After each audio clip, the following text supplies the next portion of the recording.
I think this is the moment for a hug, right? Thank you. Running a business with your dad is great until you disagree on everything. But what if it really works? This Father's Day, let's sit down together with two generations of dairy craft and talk about cheese, legacy, and what it really takes to build a business.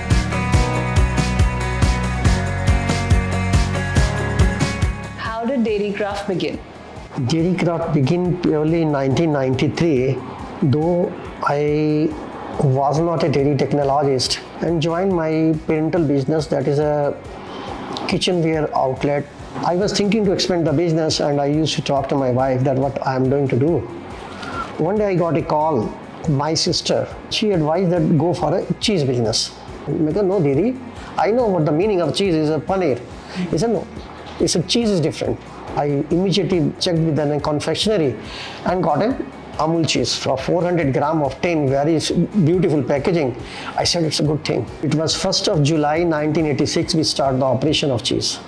At that time we were able to crack the 5-star hotels with different varieties of the cheese, but not much more. Did you ever imagine it getting so big? Cheese, although being a foreign product, it was gathering a lot of awareness, especially over the last 1 decade. We've expanded from having just a couple variants of cheeses to more than 40 different varieties of cheese today. I think over 30 years ago, back in the 80s or the 90s, not many of us would have heard of what gourmet cheese in India is all about, right? And it is now that the market and the demand is picking up. So I think we are at a great turning point where sky could be the limit. What was your earliest memory of your dad at work? During the winter chilly nights, foggy mornings in Delhi at 4 a.m., we've seen our father ride a two-wheeler, a motorcycle, wearing layers of blankets all around him to go to the facility, make cheese, and come back later at night. We know of how hard he has worked, the kind of perseverance that has gone into building this business up to this level, working almost 17, 18 hours a day. That has to be one of our fondest memories. When did you feel that it was time for your kids to step in? I never forced them to join the business. She got a lot of opportunities from the finance institutions, bankers. She just asked, Mama, Papa, can I join dairy craft? I said, why not? But I saw his interest towards that. He went to the Kellogg's doing the masters. I gave him the open offer that if you like that area or that environment, you can work even that there. He said, no, father, I will be back. When he insisted, then I said, okay, because he was working with me from last 3 years. I said, if you want to join, then you have to sign here. So a bond has to be signed that after his master, he has to join the business. Otherwise, this much of amount he has to pay back to the dairy craft. Though in the end, I and my wife is a guarantor for that. When you join a legacy business, it's often seen as privilege. How do you earn your place and make your mark? At the age of 18, I think I started, and that was at the grassroots level. And at that point in time, I started by feeding in accounts. It seemed extremely monotonous to me. And I still remember I hated the first few weeks at work. Then I moved to sales analysis.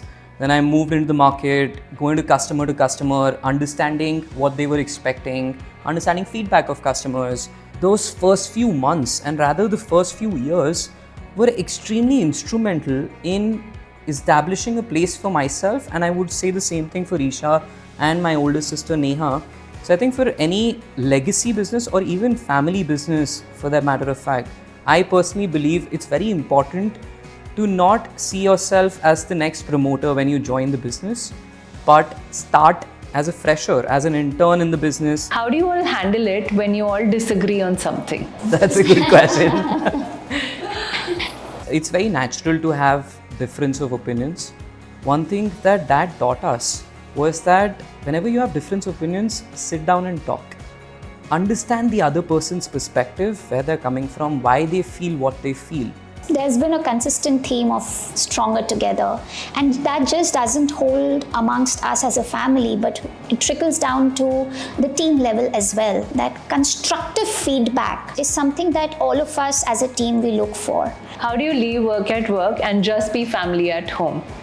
So I'll be honest, I think we struggle at it. Our dinner conversations usually revolve around work, but how can it not be, right? On many occasions, we are in different offices. So at the end of the day, together we meet for dinner. And that's when we discuss what happened throughout the day. Over the last few months, I think we made it a point that we leave work at work, and there is a timeline to it. And at home, we don't discuss work affairs until unless it's extremely important. What's one myth about cheese you wish Indian restaurateurs would stop believing? There's this perception around imported cheeses being far more superior than the ones that are locally made within the country. So I think that is one myth I feel can be changed. Today, with advancement in technology and the kind of technological intervention that we have at our manufacturing facility, we're able to make a lot of Italian varieties, Dutch variants here in India and making them locally. Also promoting the agenda of Make in India. There's a conception in the mind that cheese is only for the Western cuisine. Even in the Indian cuisine, we did a lot for the cheese paratha, cheese dosa. We developed the different varieties for the cheese. What's next for Dairycraft? Where do you see yourself from here? Been almost 3 decades in this business for Dairycraft. Now we are celebrating our 32nd anniversary this year. Now we're an army of almost 200 people in this organization. We're actually setting up a new manufacturing facility in Bareilly, in district Bareilly. We're also changing the trend of having no salespeople. It's about time to pivot the organic growth that we've had all these years to a slightly more strategic framework. And let's see how that goes.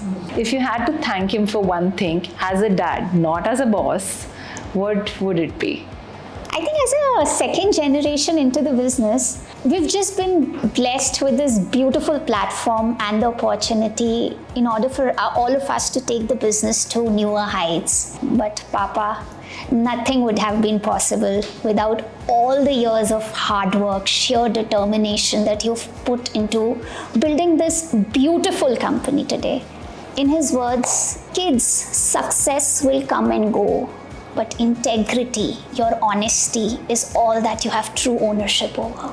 And we are just very, very grateful that our father is not just our boss, but also our mentor and a very dear friend. When any one of us would worriedly ask him, "Kaise manage hoga? Itni fees hai. How will we do it?" His only response would be, "God will help us find a way.